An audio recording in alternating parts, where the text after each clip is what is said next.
I got home from work that night, and Biz said, you need to talk to your son because he's upset about this dating thing. And I went in and talked to him, and apparently there was a young girl that he had asked to go, and she turned him down, and he was despondent about it. So I told him when I was growing up, girls always broke up with me, and I was kind of a dork, and nobody wanted to go out with me and stuff like that. And I also decided at that point in time to kind of broach the subject of, dating average-sized girls and the fact that he was short-statured. So, I said, Tom, you should know that you're probably, during the course of your life, there'll be girls that will not date you just because you're a dwarf. And he kind of looked at me and said, Dad, maybe she didn't want to date me because I'm a dork, but I don't think she didn't want to date me because I'm a dwarf, which I thought was a great, just said a lot about the way he perceived himself, so I guess we're doing a pretty good job from that standpoint. I don't know. He'll kill you for telling that story.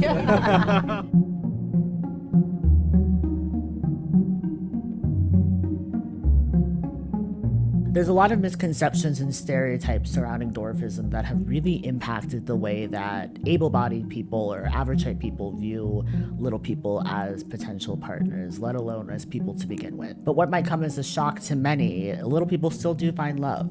I'm not one of those little people, but there have been some that I wanted to highlight. When it comes to things like dating or finding a potential partner, little people have a significantly different experience than average height people do. We have a different set of challenges that we face, a different set of fears, the fact that people with disabilities are twice as likely to be victims of domestic abuse. We have to worry about that. And I wanted to address some of these and answer some of the questions that I get surrounding dwarfism. Like, I always get, is there a dating app for little people? And it's like, honey, is there? I'm kidding. There's not. I recently stumbled upon a collection of really beautiful images of little people I had never heard of before on their wedding days. And I figured it'd be a fun way to kind of talk about these topics and broach these subjects while also honoring people in the past who have found love either with other little people or with average height people. The purpose of this episode is to show and remind people that even though we have a disability, little people are capable and want love just like everybody else does. I'm a romantic, and I feel like we oftentimes talk about disability through a very educational aspect. I feel like when we talk about people with disabilities, we so oftentimes leave out our love lives. And I really wanted to kind of highlight that in today's episode. And as someone who's a Black man, who's a part of the queer community, I have faced so much discrimination when dating. Since I was 18, men telling me, oh, I would definitely date you if you weren't a little person. Or I could never be with you because I would just think of being with a child. That gets to you over the years. And although I don't take those things personally, stuff like that is it makes me think of love and relationships and dating more like a chore, to be quite honest, because it's constantly having to protect myself from internalizing those things. And over the years, I've definitely learned to find that depending on where I am, the reception to my dwarfism when dating is vastly different. In Arizona, I am definitely the freak show freak. But then when I go to New York, I'm hit on all the time. I feel beautiful, I could get married at any second. I'm kidding though. So we'll definitely talk about some of my own experiences as well. But this is going to be a visual episode. There's going to be a lot of pictures and video clips. So if you're not already watching this, you can watch it for free on Spotify. You can head over to YouTube. I'm trying to build up that YouTube channel, guys. So I'd appreciate it if you went over there and subscribed. I'm going to be posting different types of content. And by the way, this is a cursed episode. I've tried to film this episode. I'm looking around because I'm I don't want something to come up, start exploding on me. Because I've tried to film this episode 4 times.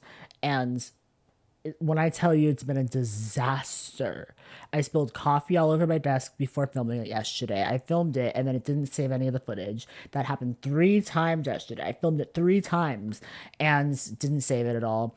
I have to film off my phone because I don't have a camera, so I have to run to make sure it's filming every few minutes. We're learning. Next month is Dwarfism Awareness Month. I'm going to try to get an episode out twice a week. I'm going to be batch filming next week, so pray for Aubrey.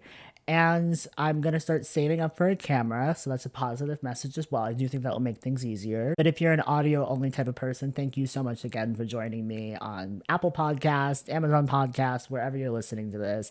I appreciate you being here. And I'm excited for this episode. So let's get into it. Our first couple enters the villa. These photos are from the wedding of Guillermo and Yakin, a power couple in the 80s in Spain. Guillermo was a Spanish dwarf bullfighter in a troop of all dwarf bullfighters. And when I saw these images, I was like, where's the movie? I would like to see the movie. Because these photos are really giving me like it could be like a Western drama and like gritty and romantic and I just love it so much. But these wedding photos instantly left me speechless because, quite frankly, ever since seeing the scene from Sound of Music where Julie Andrews gets married in that gorgeous church, I've just always wanted that for my own personal wedding, even though I have no connection to it to church.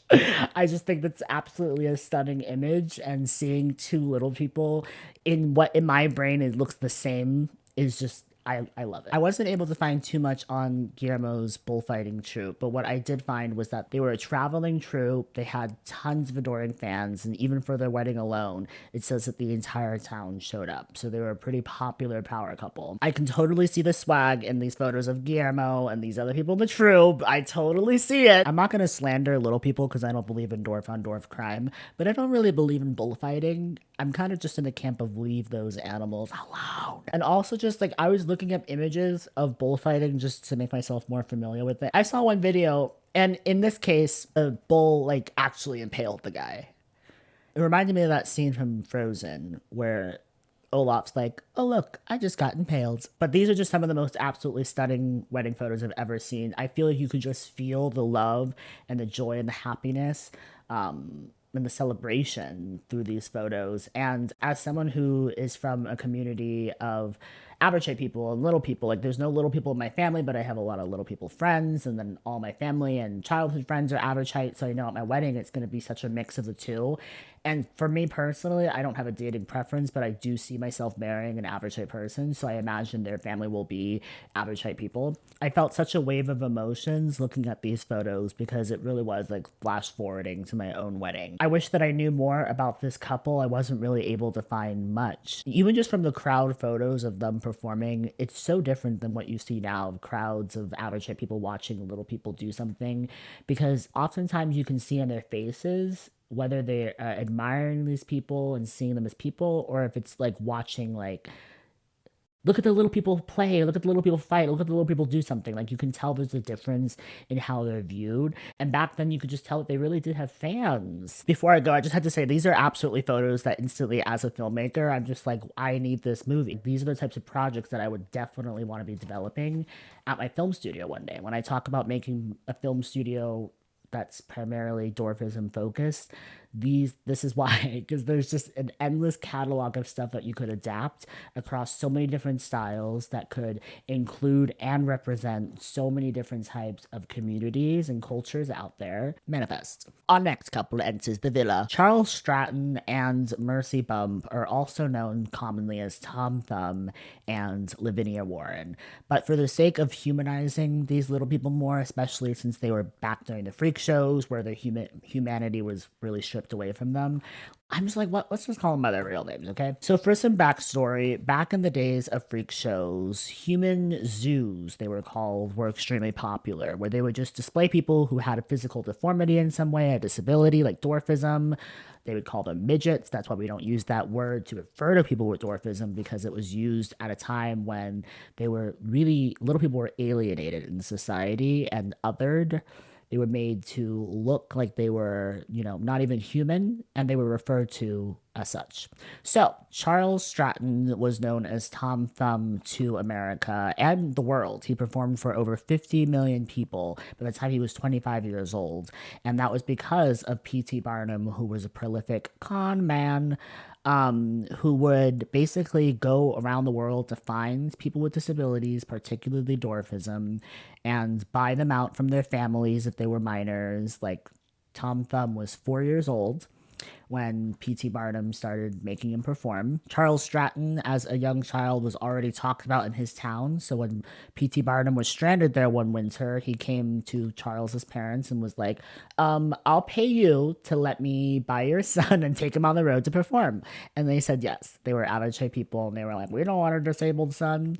So Charles started performing at 4 years old, and again, by the age of 25, had performed for tens of millions of people around the world. And then meanwhile, Mercy Bump was a school teacher from age 16 who, after a few years, became a dancer on a showboat. So she obviously had some desire to be in the arts, and she had heard of Charles' success as a little person performing for P.T. Barnum, touring the world, tons of adoring fans.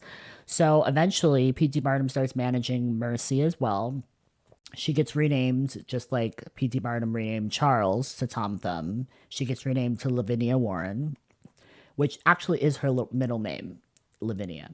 In February of 1863, Charles Stratton and Mercy Bump get married in New York City in Manhattan at Grace Church, and the wedding is attended by over 10,000 people. There's people spilling out into the streets, hanging off the sides of buildings to try to get a glimpse into the church to see them get married. And of course, there's tickets sold to this event, and it grosses millions in revenue, like literally millions of dollars. After the wedding, they go to the Metropolitan Hotel for the reception, which is attended by over 5,000 people. There's performances. Tiffany & Co. sends a carriage, custom-made carriage and miniature horses covered in rubies. Like, just imagine. Just imagine your wedding gift is from Tiffany & Co. And it's a whole ruby inlaid carriage. That's crazy. New York Times was doing all of the press. They were on the cover. Queen Victoria sent them a wedding gift, and then they went to their honeymoon, personally hosted by Abraham Lincoln at the White House. I don't want to toot my own horn, but I'll probably be the next token little person. Sorry, Peter Dinklage. But so when I get married, I just know it's going to be the talk of the town. And I was thinking, who would be my power couple relationship? I was like, me and Little Nas X. I just know that when I get married one day, when I'm the world's most famous little person, sorry, Peter Dinklage, I just know that it's going to be a really big event. And I don't think I would sell tickets to it, but it might be on TikTok Live or something. Charles and Mercy were married for over 20 years before Charles unfortunately passed. After Charles passed, Mercy did remarry to another little person who was a performer, and when she was buried next to Charles. I'm definitely in the camp of when I get married, I would rather just be legally married right away. Like when we propose to each other, go to the courthouse, just why are we waiting? And then I would love to do a private reception afterwards. My biggest priority when I think about getting married is I just want a really good photographer. I want a really good videographer.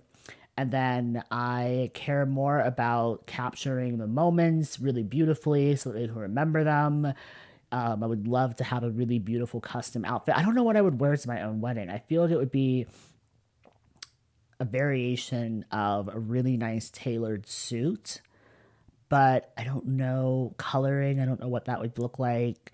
I don't know if I'd want it to like bling or if I'd want, I don't know, bro. I say that, but then I can also see myself doing exactly what Charles and Mercy did. I could totally see myself getting married in New York too, like at a really beautiful church and then moving down to like a venue and then I just feel like that's all so extra at a certain point, but I feel like the marriage of Aubrey Smalls though is gonna be worth it. Oh, that's gonna be so much fun though. Sometimes I'm just like, oh, my wedding is gonna be so fun. I love getting up and dancing like on the dance floor. So at my wedding, there has to be a dance floor, open bar for sure.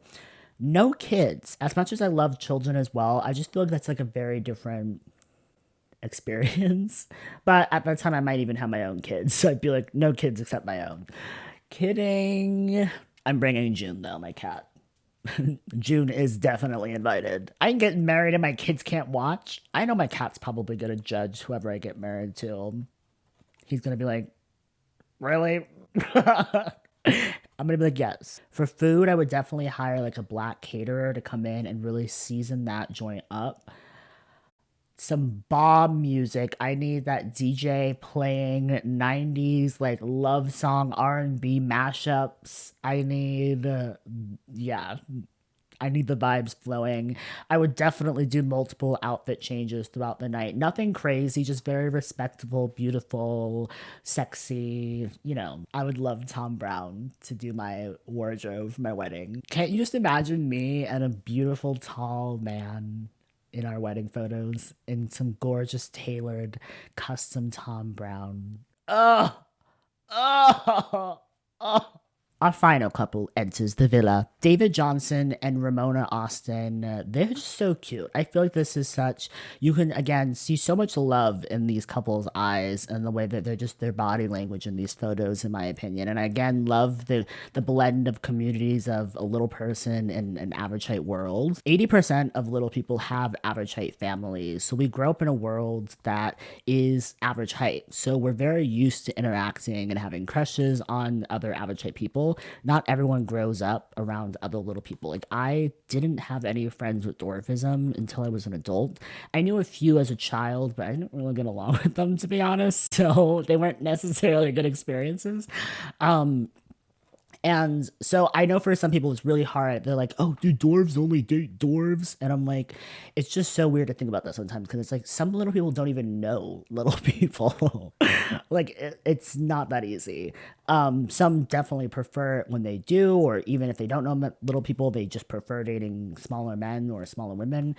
But to begin with, like most little people just we grow up around average height people, and I love seeing couples that are little people and average height people. From what I was able to find about this couple, David worked at Moulin Rouge in Paris, which is a cabaret, and that's where him and his wife met. And a lot of people don't know, but I actually worked in the circus for over 10 years.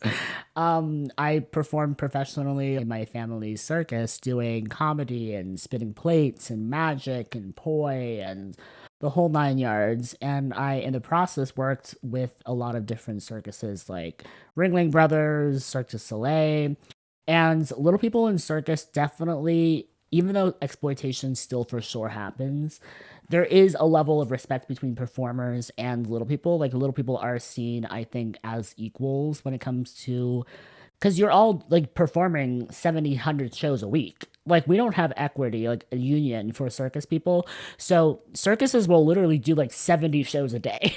I'm kidding, but it's intense. It's like an intense thing. You're running around, you're doing it all yourself. The conditions aren't great. It's not glamorous. So there's a level of camaraderie that kind of breaks down that wall of, you're a little person and I'm an average height able-bodied person. So I always think it's really cute when I see like performers. I don't know if his wife was a performer. I'm kind of presuming that she was. I think she was maybe a model of some kind, they're saying. But they got married in a courthouse in the UK, and that's, again, what I would do if I was going to get married. I don't, first of all, if I get proposed to in public, like a public proposal, that is also when we're breaking up. I also would love to do like a dual proposal. Like, I'd like to propose and then have my partner propose, and then let's just get married legally. Let's not do the whole let's wait 2 years to plan a wedding and then be fiancés. I don't want to be a fiancé. I'm going to be your husband or I'm going to be nothing. I keep thinking about maybe doing a video about being in the circus. I stopped doing circus stuff when I was about 18 or 19 because I only was getting hired to be like the freak show performer. So they'd be like, oh yeah, we want you to come and do magic or this. And I'd get there and it would be like, just stand there and let people, our guests, walk by you and laugh at you. So I kind of stopped because I was like, why am I putting all this time and effort and work into perfecting a craft that I'm just gonna get laughed at for? And then I started doing acting, was getting these cool auditions, and then getting there and being like, it's the same thing. And then being like, so what now? I was like, I don't really want to do this anymore because why would I spend all of my precious years at my prime begging for people to not only take me seriously as an actor, but as a little person actor? And I was like, I don't want to just do comedy because I don't want, that's just too easy to put a little person to be funny on TV. So I was like, I'm not going to do it anymore. At the same time, I was getting heartbroken and I was like, I just want to live life. So I moved to New York City. Stopped doing any acting. I did get signed with an agent, but I wasn't auditioning for stuff. I was very like, I don't really need to do this anymore. The world doesn't deserve Aubrey Smalls on stage. I'm tired of getting laughed at. And Then I started working on my project in 2021, Dear Average Type People, and that really got me. I was like, oh, I can take control of the narrative. And I knew it was going to be hard and a long journey at the time because I was going to do it without the help of trying to, sell it to a production company for them to finance it and make it. But I was going to do all of that work myself. And I honestly thought no one would care. But we've raised over $25,000 for it in the last year, which is so bizarre to me because raising money and financing movies and this process is so difficult. And I'm just so thankful that social media, was positive in this case, that we were not able to raise so much money for a great cause, but educating people in the process really makes me really proud. There's still a lot of little people who perform in the cabaret scene around the world. I have some friends in the UK. I have friends in New York City who are always performing at burlesque shows or cabaret shows or in cirque shows. I really wish that little people's contributions to theater were celebrated more. From vaudeville to cabaret to freak shows to minstrel shows, little people have played a huge, huge role in the theater community. And as a thespian myself, as a theater kid, I grew up singing Hairspray in my bedroom. Defying Gravity was banned in my house when I was like 11. I was the only little person in all of the shows I was in as a kid. And when I was looking up shows, like Broadway shows of the past, new shows, none of them included little people. So I really didn't think, I was like, oh, I'm the only little person in theater. But as I've gotten older, as I've uncovered more of Dwarfism history, I'm like, damn, it's crazy that we are really everywhere. You can't get rid of us. Not even the theater kids can. Now I wanted to talk about some questions that I commonly get as someone with dwarfism that are particularly surrounding the topics of dating and relationships. Dwarfs only date other dwarfs. This is not true. 80% of little people have average height families, which means that we grow up in entirely average height environments. I didn't even know little people personally until I was an adult, and many little people experience this as well.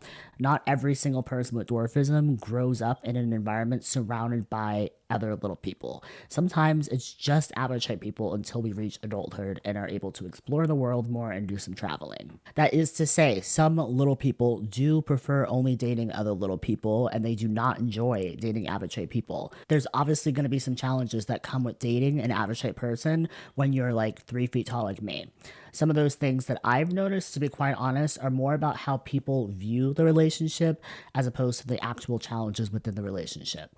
I think that a lot of the men that I've gone out with have been very embarrassed and ashamed by all of the people who are staring at us, and they don't know how to properly kind of deal with that, so they get very distant. Unfortunately, there still is that kind of, I don't want to be the person bringing home a little person, or how do I tell them I'm dating a little person, and that greatly impacts people's desire to form meaningful relationships with little people. They see us on an app, and they're thinking these things like, how would I tell my friends, how would I tell my, and they just swipe away. And I've had, again, people tell me, oh, if you weren't a little person, I would date you. And I have to really wonder what that means.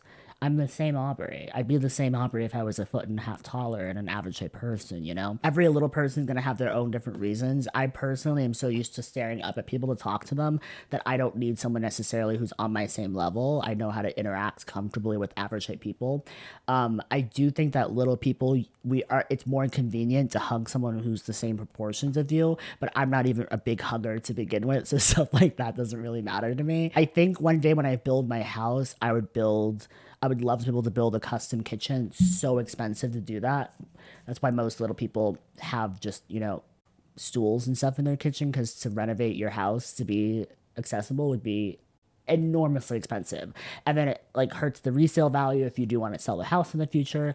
Some contractors won't even refurbish it for that reason, because they'll be like, you won't be able to sell it. I would love to have a split kitchen where it was half and half average height, half custom for my size, and then same with the master bathroom, and just have kind of a variation. I would love to build little ramps, little steps, elevated platforms, have little sliding, I don't know. When I'm rich, guys, I'm gonna only put my money into building things at my level, because it's so expensive to I also do get asked if there's a dating app for little people, and there's not. I think a dating app for little people would only be helpful if we literally could not date average height people. Dating apps are meant for everybody, so there shouldn't have to just be an app for little people.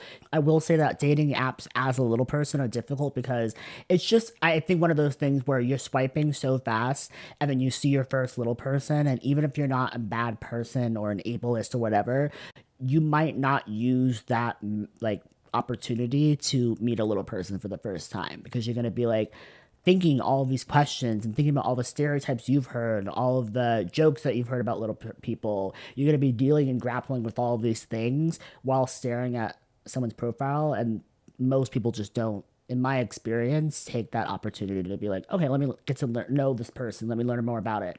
And then also you deal a lot with people who are just want to fuck a little person. They will straight up, the first message will just be like, I've always wanted to bang a little person, I've always wanted to be with a little person, oh, I bet I could pick you up and smash you. It's the amount of predatory messages you get as a little person on social media, but particularly on like Tinder and Bumble, is insane. I opened up the app the other day and saw a guy who said, I've always wanted to flood a little person with dick. What the fuck? It's not just that you get gross, creepy messages. It's just the fact that you'll get these grown-ass men sending you messages that are just hyper fixating on the fact that they're bigger than you and that you're smaller and that they could pick you up and just throw you around. And having been in situations where men have taken advantage in situations because of that fact, it can be very, very uncomfortable, kind of freely scrolling on these apps, because half of these people are just normal ass people sending you these messages. And it's like, if you didn't have dwarfism, how would you know this person was violently creepy or predatory? The most disturbing message I've ever gotten was someone who had a fetish for little people, and they sent me this photo of this whole room just filled with kids clothing and kids toys, and they were like, it's my fantasy to have a little person dress up in these and let me fuck them. And I'm telling you, I will never, that was when I was maybe like 19 or 20, and I've never, ever forgotten that.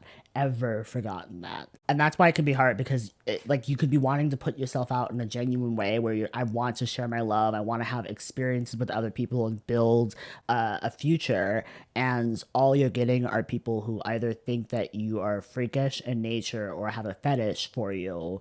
And people sometimes also want to make that sound like it's a good thing. Like, oh, wouldn't that be nice to have someone have a fetish of you? It's like, no, because they see you as like a fuck object for their desire. It's not about you. It's about using you to make them feel good. Another question I get is, can little people have average height kids? And this doesn't really personally affect me, because I'm not going to have to give birth to a child. And even if I could, I would rather adopt.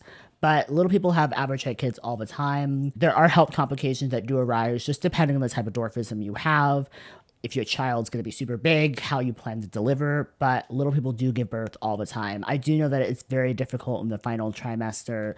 A lot of times wheelchairs are used on a frequent basis during the last few months just to help support the mother. We still have so far to go when it comes to the medical field and understanding dwarfism and respecting dwarfism. So women with dwarfism who do choose to give birth are extremely brave, and there's complications for sure that arise, but we're perfectly capable, and many little people have children every single year. So far this year, I've been trying to get back out there. When I was 21 or 22, I was like cold turkey stopping dating apps, talking to new people. I was very opposed to the idea of even meeting people. I had a lot of trust issues that I'm still working out when it comes to men. Getting back out there this year, I've had to come to terms with the fact that even though I've done a lot of growing in the last few years, there's still a lot of people out there, especially men, that are very damaged and are in this dating pool.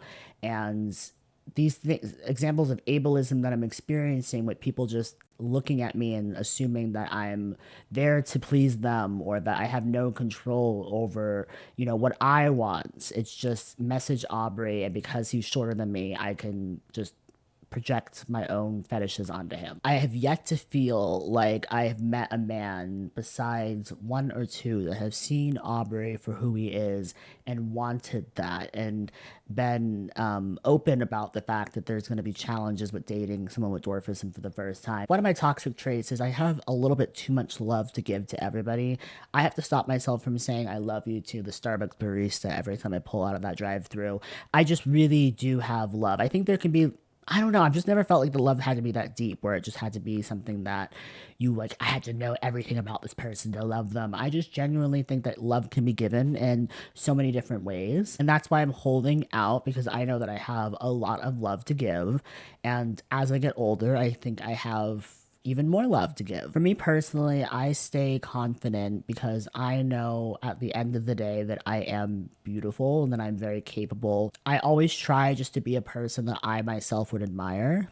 And that helps me stay confident, especially when dating and being in these situations. I would admire someone who, despite being told that they're undateable, keeps their head held high and understands the power in their name and recognizes their own beauty. I try to catch myself in the mirror and go, damn, you look beautiful today.